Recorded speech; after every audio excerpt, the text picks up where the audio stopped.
This is AM Chat, and speaking with you this morning is Tomise, the anchor of today's show. Today, our topic is using technology to power education in Nigeria today. Using technology to power education in Nigeria today. Is it possible?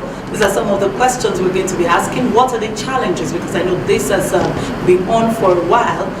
What are the challenges being faced by those who are doing it? And is it possible? Where exactly should we start from?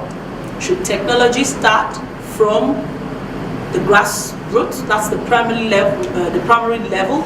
Or should we wait until they get to the tertiary institutions before we introduce ICT, or before we introduce e-learning, or before we introduce the use of basic technology in education and learning?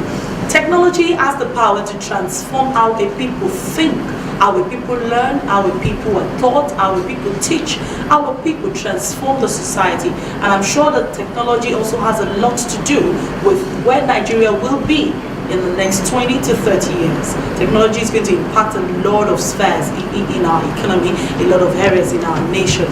So this morning we're going to start with education, which is the primary place that everything should start from. If you're going to build a society, you start from education, not from money. You start from education. And so this morning I have with me two very versed people in the technology sector. They've been doing this for quite a while now, and they're personal friends that I know and I've spoken with. I've read their profiles, and so they've become my friends because I've read their profiles. So you understand? So I've read their profiles, and I've seen that they've done a lot. On my right hand side this morning is Mr. Jide Ayegusi. Good morning. Sometimes when people have Mr. to my name. Okay, so you can just say Jide Ayegusi. Okay, but this is the media, so I have to say Mr. Jide Ayegusi. You understand? Okay, Mr. Jide Ayegusi is the founder of EduSchool and is an education activist. When I saw that, I saw that, oh, education activists. So you actually do a lot of activism for education? Not from that, looking at it from that angle, but of course a lot of advocacies for quality education and affordable education using technology. Okay, in Nigeria, okay. Okay, and so that's Mr. Jide Ayegusi. Yeah. And on my left is another friend, Mr. Ugo Ezeagula. Mr. Ezeagula is the founder of Identita Brand Concepts, another technology company. I know he's been doing this for over 10 years. Yeah, over 10 years. Over 10 years, oh, wow. So over 10 years, so that's vast experience with technology. So Mr. Ugo, you're welcome. Thank you very much. Okay, so moving straight into our topic. Okay. I like to read my notes so that you see some of the things that I've been looking at. Okay, so technology is such that people see that, when we were going to school, we had blackboards, actual blackboards. Those things were called blackboards, black charcoal, and so our teachers tell us to bring, no, they actually tell us to bring charcoal to school. And so we had to scrub it and scrub it to make it as black as possible, so that when you're using your chalk, it works really well. That was what we used. Definitely. I use it. You used it, right? You used it, right? Yeah. We went to those kind of schools, right? Yeah, sure. Looking back, I just think we're basically coloring our brains black. Okay, so that was the kind of education that we had. Okay, so going from there, we got into the place where we got to the university and we started using whiteboards. Yeah. By the time I was in uni, there were whiteboards and there were markers. Well, it depends on the uni. That is it.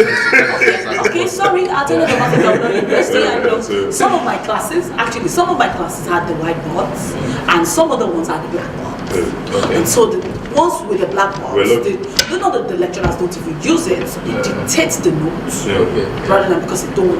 Because the marker. The whiteboards, even, I'm sure they don't use it. No, the whiteboards were not even on the board. Provided markers. No, but the whiteboards were not even on the board. The whiteboards were those ones that you hang and you bring down. Yeah. So you know that it's an innovation from the department itself or from the student. Because I was in the union for a while and I know that we kept buying stuff for them. I get you. Government may not provide it. The students wanted to learn. Okay, so starting from there, how far have we come with this advent of technology? This technology, how far have we come? So should I start with the book? Well, I think we should pat ourselves on the back and say we've tried. I also want to commend especially the private sector, private schools have also tried to set the pace in terms of technology integration or technology adoption of technology in learning. So we've come a long way. Of course, there's still a very long way to pursue the fact that the way technology is advancing.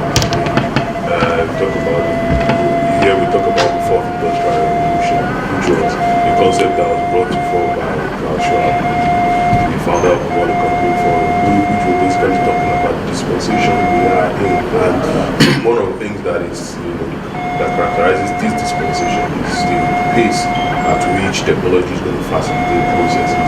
So naturally, if we continue at the pace we're going, then we might find ourselves where we are like third world in terms of technology. Oh, like bottom of the ladder. So, but then we commend ourselves. Okay, now. Yeah. They were even taking the steps. They were doing something. Big thumbs up, especially to the private sector. Oh wow, to the private sector. Yeah, for me, I think I agree with what he said. We're trying. It's a journey, and we'll get it. But sometimes when I think people that stay in Lagos, some of us that live in Lagos, when we just sit back there in Lagos and think that the whole of Nigeria, what's happening in Lagos is happening in the whole of Nigeria. And many of us that stay in Abuja as well, we just think that people in Ondo State, people in Ekiti State, people in Akwa Ibom also are also doing the same thing. But that is far from the truth. In most of these places, they are still stuck to that old way of doing things. You mean they still chocolate? Yes. Most of these secondary school, primary school, of these remote villages, they use with chalks. With chalks? Yeah. So that is to tell you that that's and Lagos is just one of the states out of the 36 states we have in the federation. So for us to be able to make to conclude that we really done or we've gone far, I think we need to go around check other parts of other the parts country. of the country and see if they really adopted technology to a level that we can say yes, we really tried as an issue. Okay, but one of the issues that I have right now is if you're saying that in remote places they still use chalkboards, not even markers, then at what level, what age, what time do you think we will get to the level of using whiteboards? Yes, okay. It's a little bit but it's a little bit funny because technology, I kept looking at universities abroad, secondary schools abroad and all that, and in Lagos. Okay, interestingly I came across a story of I think American University in Nigeria, Amin or something. Jos. One of the things they do is that the lecturers actually come out to teach. They bring their technology from the university to the local primary and secondary schools to share with them in remote villages in that state. This is happening in Nigeria. And so they said they've done that with about 22 primary schools. But my question is this. If they are doing that in those primary schools, what is the aim of the primary schools in, say, Ikogusi? Even in Lagos. Or maybe like Makoko. Makoko. Yeah. I think it's just generally a reflection of our education system itself. Okay. It's a reflection of our education system itself. Let's start from the curriculum. Oh, that's another question. How relevant is the curriculum to present day realities? So if you start from there, let's start from the soft side of things. So now begin to talk, because really the curriculum to a large extent also dictates the kind of technology you integrate. So yeah, if the curriculum we're running is still the same curriculum that supports the old ways of analog curriculum. So yeah, that's where we. But are you saying that the idea of teaching ICT in school, are you